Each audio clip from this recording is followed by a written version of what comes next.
I don't usually share this story, but it's been burned into my memory for years. And sometimes telling it helps me feel like I'm not crazy. This happened back in 2018, when I was a sophomore at a small college in the Midwest. The campus was nice enough during the day.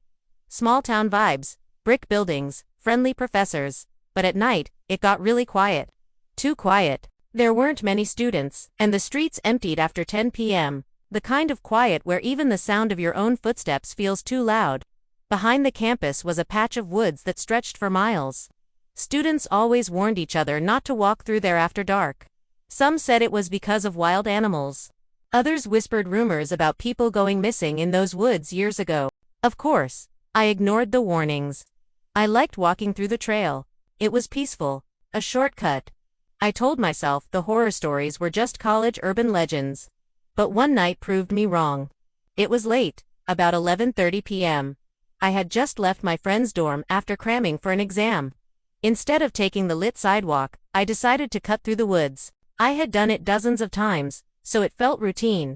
I slipped my earbuds in and started down the trail. The lamps along the path were dim and spread far apart, so most of the trail was swallowed in shadows. My phone's flashlight cut a small circle of light, but beyond that was pitch black. Halfway in, I felt it. That prickling sensation on the back of my neck, the one that tells you you're not alone.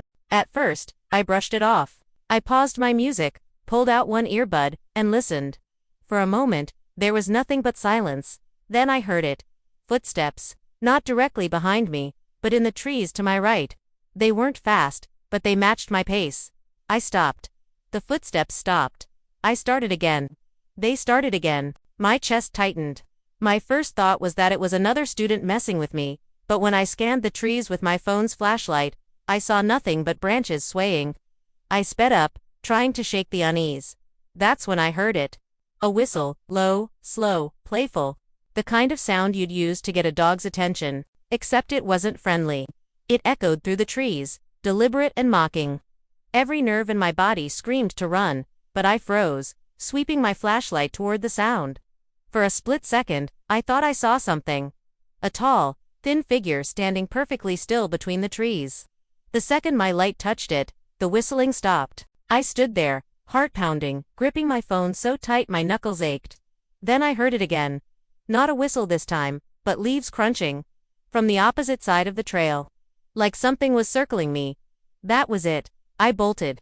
I ran full speed down the trail, my backpack bouncing, lungs burning.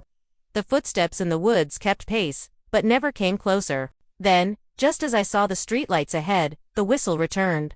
Louder this time, closer. When I burst out of the woods and onto the empty street, everything stopped. No footsteps, no whistling, just silence. I sprinted the last block to my dorm, slammed the door shut, and slid to the floor, gasping for breath. I told myself it was just some creep messing around. A student, maybe, but deep down, I knew something about that night wasn't normal. For the next few weeks, I avoided the woods entirely. I didn't tell anyone. Not at first, because I didn't want to sound paranoid. But about a month later, something happened that made me realize I wasn't the only one. I was in the dining hall when I overheard a girl at the next table talking about a weird guy in the woods. She said she'd been walking back one evening when she heard whistling from the trees. When she turned her head, she swore she saw someone crouching just beyond the branches. She ran. And when she glanced back, the man was still there, watching. Her words sent chills through me.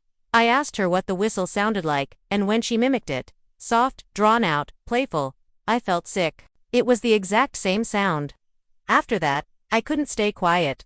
I told my friends, who brushed it off as a local creep. But a couple of weeks later, the school sent out a mass email.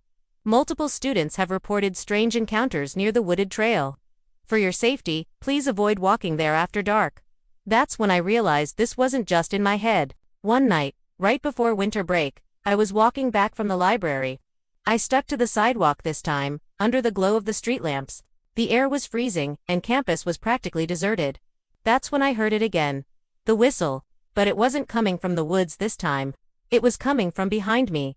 I froze, my breath hanging in the cold air. Slowly, I turned. About 30 feet back, under a lamp, stood a figure. Tall, thin, completely still. I couldn't see his face, but I saw his head tilt slightly, like he knew I was watching. He didn't move closer, he just stood there, whistling.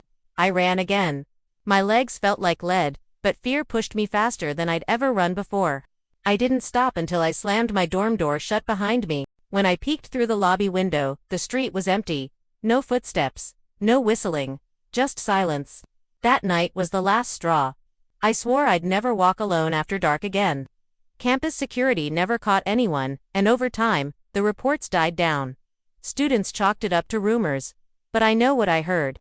I know what I saw. And sometimes, late at night, when everything's quiet, I swear I still hear it. That same low whistle. Soft at first, then closer, louder. Like whoever, or whatever, was in those woods is still following me.